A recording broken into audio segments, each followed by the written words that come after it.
This is Perovskia Blue Spire, a striking small Himalayan shrub composed of subtle shades, also known as Russian sage. Perovskia is made up of aromatic leaves and upright spikes of violet blue flowers. It has soft grey-green foliage covering the white stems, with the lavender blue flowers appearing around late July. On a good year, these will last all the way to late September. The combination of flowers and foliage means this Perovskia is a great companion to all kinds of late summer ornamental grasses and perennials. It looks excellent planted in groups in a border or alongside a path. We recommend planting this somewhere in your garden when you can regularly appreciate the fragrance of its leaves. Even after the leaves give way, Perovskia can still look impressive in winter with the white stems making an attractive feature.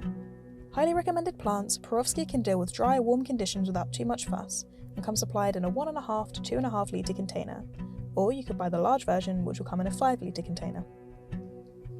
If you want to learn more about this plant or any other shrubs and trees, visit gardeningexpress.co.uk, where you'll find this and hundreds of other plants ready to order. Thanks for watching and enjoy your garden.